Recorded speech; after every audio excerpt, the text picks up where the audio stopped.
Students, आज अपन moment of inertia के बारे में समझेंगे कि मोमेंट ऑफ इनर्शिया क्या है। तो इसको समझने के पहले अपन समझेंगे कि इनर्शिया क्या होता है। Inertia for translational motion. तो अपन ने न्यूटन सेकंड लॉ में एक फार्मूला यूज किया था, F equal to M A. तो यहाँ पर जो एम टर्म है ये इनर्शिया का काम कर रही है, और इनर्शिया का मतलब होता है कि बॉडी में एक टेंडेंसी होती है जो कि अपनी स्टेट को मेंटेन करने की कोशिश करती है। If it is at rest then it will want to be at rest, और अगर if it is in motion then it will be in motion. तो जो उसकी स्टेट में अपन जो चेंज के लिए रेजिस्टेंस ऑफर कर रही है कोई बॉडी, वो उसका इनर्शिया कहलाता है। अगर ज्यादा रेजिस्टेंस ऑफर कर रही है तो उसका इनर्शिया ज्यादा है। इट मींस अगर बॉडी का मास ज्यादा है तो we have to apply greater force to bring it into motion from rest, और if it is in motion then we have to apply greater force to bring it at rest. और even अपने को उसकी velocity में change means velocity में change दो तरीके से हो सकता है, either by changing the speed और बाय चेंजिंग द डायरेक्शन और बाय बोथ। लेकिन अगर अपन केवल डायरेक्शन भी चेंज करना चाह रहे हैं बॉडी की भी, तो भी वो उसमें एक रेजिस्टेंस ऑफर कर रही है। तो ये जो टेंडेंसी है किसी भी बॉडी में जो उसके प्रेजेंट स्टेट में चेंज करने का अप्रोच कर रही है, दैट इज कॉल्ड इनर्शिया। तो जो सेम फिनोमिना है रोटेशनल मोशन के लिए, that is known as moment of inertia. अब यहाँ पर मोमेंट ऑफ इनर्शिया क्या है, इसका मतलब आपको समझ में आ गया कि यहाँ पर रोटेशनल मोशन के लिए यूज होगा। और रोटेशनल मोशन में अगर कोई बॉडी रेस्ट पर है और रेस्ट से अपन उसको रोटेशनल मोशन में लाना चाह रहे हैं तो वो एक रेजिस्टेंस ऑफर कर रही है। अगर वो ज्यादा रेजिस्टेंस ऑफर कर रही है तो उसका इनर्शिया ज्यादा है, और कम रेजिस्टेंस ऑफर कर रही है तो उसका इनर्शिया कम है। लाइकवाइज अगर वो पहले से ही रोटेशनल मोशन कर रही है और we want to bring it at rest, तो अगर अपने को बॉडी ज़्यादा रेजिस्टेंस ऑफर कर रही है रेस्ट में आने के लिए तो उसका मोमेंट ऑफ इनर्शिया ज़्यादा है, और कम कर रही है तो कम है। पर यहाँ पर एक और इम्पोर्टेंट बात है कि यहाँ पर मैंने लिखा है कि torque axis equal to I axis into alpha. Alpha angular acceleration है, ये टॉर्क है, और ये मोमेंट ऑफ इनर्शिया है। तो यहाँ पर इन दोनों के नीचे मैंने एक्सिस लिखा हुआ है, ये सिर्फ इसलिए कि दोनों ही वैल्यू क्या होती हैं, एक्सिस के हिसाब से चेंज हो जाती है। तो अगर अपन डिफरेंट एक्सिस पर किसी बॉडी का मोमेंट ऑफ इनर्शिया निकालेंगे तो बॉडी सेम है, it will offer different moment of inertia. तो यहाँ पर अपन ने इसके बारे में समझा। अब अपन जो मोमेंट ऑफ इनर्शिया होता है, अपन यहाँ पर दो तरीके के सिस्टम के लिए मोमेंट ऑफ इनर्शिया कैसे कैलकुलेट करते हैं वो समझेंगे। तो अगर system is composed of discrete masses, discrete masses means जो कुछ अपन ने पॉइंट मासेस सपोज करें वो डिफरेंट पॉइंट पर प्लेस्ड है, ऐसा सिस्टम क्या कहलाता है, डिस्क्रीट मास सिस्टम कहलाता है। जैसे मैंने यहाँ पे एक एग्जांपल लिया है, 4 पॉइंट मास ले रखे हैं, तो ये सिस्टम 4 पॉइंट मासेस से कंपोज हो रहा है, it is called discrete mass system. Moment of inertia of continuous mass system. Continuous mass system क्या होता है, ऐसी बॉडी जिसमें मास का कंटिन्यूअस डिस्ट्रीब्यूशन हो रहा हो। जैसे अपन ने पेन लिया तो इसका मास क्या हो रहा है, लेंथ पर डिस्ट्रीब्यूट हो रहा है। ये अपन ने व्हाइट बोर्ड ले रखा है तो इसका मास कहीं पे डिस्ट्रीब्यूट हो रहा है, एरिया पर डिस्ट्रीब्यूट हो रहा है कंटिन्यूअसली। जैसे अपन ने डिस्क ले ली तो डिस्क का मास क्या हो रहा है, एरिया पर डिस्ट्रीब्यूट हो रहा है। लेकिन अपन ने कोई सॉलिड बॉल ले ली तो उसका मास कहीं पे डिस्ट्रीब्यूट हो रहा है, वॉल्यूम पर डिस्ट्रीब्यूट हो रहा है कंटिन्यूअसली। तो ऐसे सिस्टम क्या कहलाते हैं, कंटिन्यूअस मास सिस्टम कहलाते हैं। और जब इसका मोमेंट ऑफ इनर्शिया लिखते हैं अपन तो I equal to integration of dm r square लिखा जाता है। अब यहाँ पे डीएम क्या है, डीएम है अपन जो सिस्टम है उसका एक छोटा सा पीस लेंगे, तो जो उस स्मॉल एलिमेंट का जो मास है दैट इज कॉल्ड डीएम, और उस एलिमेंट की जो एक्सिस से परपेंडिकुलर डिस्टेंस है दैट इज कॉल्ड आर। तो अपन डीएम आर स्क्वायर करके उसका इंटीग्रेट कर देंगे, और जो इंटीग्रेशन आएगा that will be the moment of inertia about that axis. अब यहाँ पर अपन ने एक इलस्ट्रेशन ले रखा है कंटिन्यूअस मास सिस्टम का। यहाँ पर मैंने 4 पॉइंट मासेज ले रखे हैं, इक्वल मास है एम एम एम एम, और एक अपन ने सपोज कर रखा है कि एक स्क्वायर फ्रेम है मासलेस और उसके वर्टेक्स पर रखे हुए हैं एम एम एम एम। अब इसका मोमेंट ऑफ इनर्शिया मैं अबाउट एक्सिस ए बी निकाल रहा हूँ। तो इसके लिए मेरे को क्या करना है यहाँ पर कि मैंने फार्मूला लिखा है कि moment of inertia summation M I R I square, I equal to 1 से आई इक्वल टू एन तक। इसका मतलब मैं m1 r1 स्क्वायर लिखूंगा प्लस m2 r2 स्क्वायर लिखूंगा प्लस m3 r3 स्क्वायर लिखूंगा प्लस m4 r4 स्क्वायर लिखूंगा। अब ये m1 है, लेकिन इसकी इस एक्सिस से डिस्टेंस कितनी है जिस पर मैं मोमेंट ऑफ इनर्शिया निकाल रहा हूँ, 0। तो ये आई ए बी मैंने लिखा तो m इंटू 0 का स्क्वायर हो गया। यहाँ पर भी इसकी परपेंडिकुलर डिस्टेंस कितनी है, 0, तो प्लस m इंटू 0 का स्क्वायर हो गया। लेकिन जब मैं इसका मोमेंट ऑफ इनर्शिया लिख रहा हूँ तो इस एक्सिस से परपेंडिकुलर डिस्टेंस कितनी है इसकी, a, तो it is M A square. और जब मैं इसकी लिख रहा हूँ तो इसकी भी परपेंडिकुलर डिस्टेंस कितनी है, a, तो इसका भी मोमेंट ऑफ इनर्शिया कितना है, एम ए स्क्वायर। मैंने चारों के मोमेंट ऑफ इनर्शिया को ऐड कर दिया तो ये 0 plus M A square plus M A square, तो कितना हो गया 2m स्क्वायर। अब मैं यहाँ पर ही समझाने की कोशिश कर रहा हूँ आपको कि अगर मैंने एक्सिस चेंज कर दिया, अभी मैं ए बी पर ले रहा हूँ, अब मैंने ए सी पर ले लिया इस एक्सिस पर। अब जैसे मैंने इस एक्सिस पर लिया तो फिर जो इसकी परपेंडिकुलर डिस्टेंस है इस एक्सिस से, ये पूरी डिस्टेंस कितनी होती है, √2 है। तो ये कितनी हो गई, a/√2 और ये हो गई a/√2। तो अब जब मैंने AC एक्सिस पर मोमेंट ऑफ इनर्शिया लिखा तो इसका मोमेंट ऑफ इनर्शिया तो 0 हो गया, m इंटू 0 का स्क्वायर।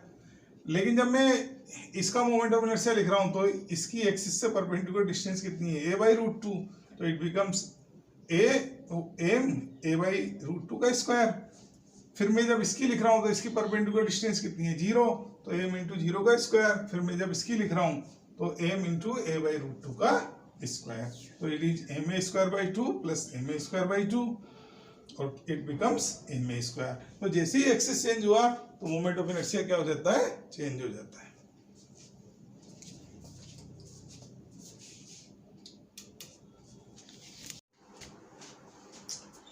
तो स्टूडेंट्स, अभी अपन ने सीखा था कि डिस्क्रीट मास सिस्टम का मोमेंट ऑफ इनर्शिया कैसे कैलकुलेट किया जाता है।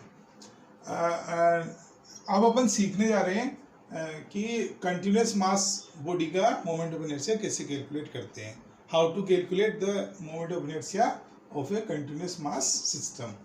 तो इसको समझने के लिए मैंने एक रोड लिए, यूनिफॉर्म रोड है, उसका मास m है और लेंथ क्या है, l, और जो मास हो रहा है वो लेंथ पर यूनिफॉर्मली डिस्ट्रीब्यूट हो रहा है। अब इसका मोमेंट ऑफ इनर्शिया कैलकुलेट करने के लिए मैंने बताया था कि जब भी कंटिन्यूअस मास सिस्टम का मोमेंट ऑफ इनर्शिया लिखा जाता है तो अपन उसको इंटीग्रेशन ऑफ dm/r² से कैलकुलेट करते हैं। यहाँ पे dm क्या होता है, वो एलिमेंटल पीस, छोटा सा पीस अपन लेते हैं बॉडी में से, उसका मास होता है, और r क्या होता है, उसकी एक्सिस से परपेंडिकुलर डिस्टेंस होती है।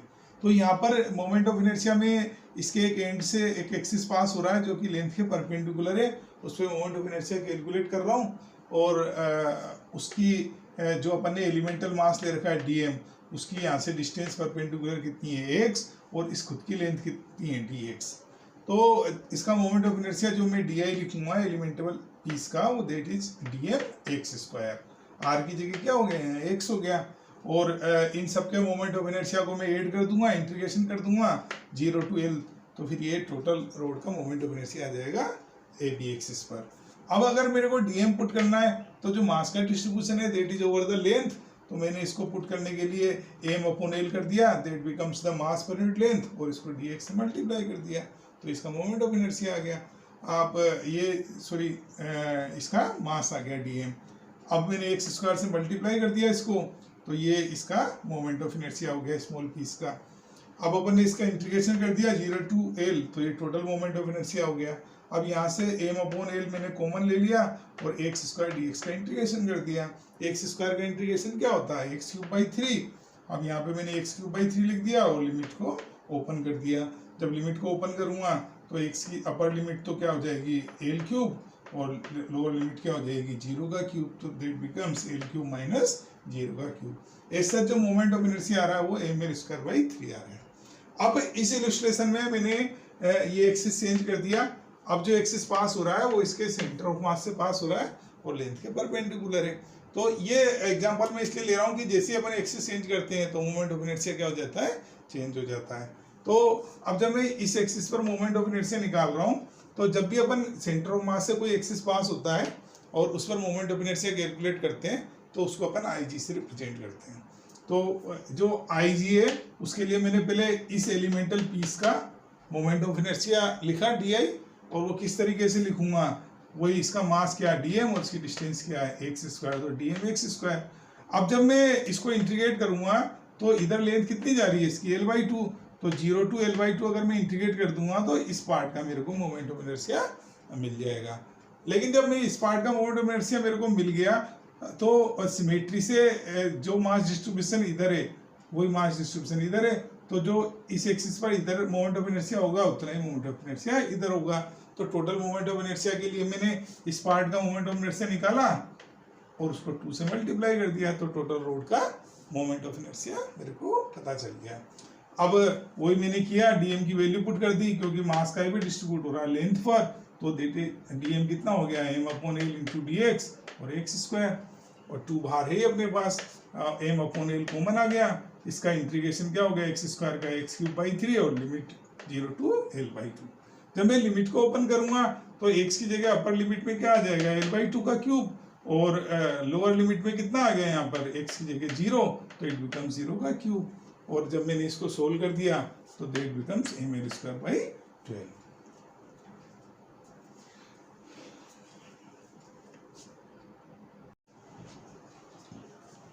तो स्टूडेंट्स मैं नई बात सिखाने जा रहा हूँ कि अपन मोमेंट ऑफ इनर्शिया को सेम एक्सिस पर ऐड भी कर सकते हैं। इसको समझने के लिए एक मैंने बहुत ही सिंपल सा एग्जांपल ले रखा है जो अभी अपन कैलकुलेट कर चुके हैं। ये यूनिफॉर्म रोड है, इसका मास m है और लेंथ L है। अगर मैं AB एक्सिस जो कि इसके एंड से पास हो रहा है और लेंथ के परपेंडिकुलर है, उस पर इसका मोमेंट ऑफ इनर्शिया कितना होता है mL²/3, और अगर इसके सेंटर ऑफ मास से कोई एक्सिस पास हो रहा है लेंथ के परपेंडिकुलर IG, तो वो कितना होता है mL²/12।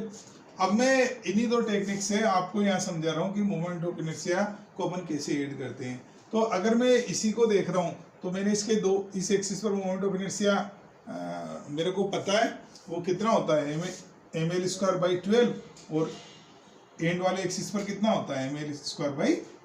तो अगर मैं इस पार्ट को देख रहा हूँ तो इस पार्ट के ये एंड से पास हो रहा है, तो अगर मैं इसको एक रोड मान लेता हूँ तो इसका मास m डैश हो गया m/2, और इसकी जो लेंथ है वो मैंने l डैश मान ली, दैट बिकम्स L/2। अब ये एक्सिस क्या हो रहा है, इसके एक एंड से पास हो रहा है, तो इसके एक एंड से पास हो रहा है।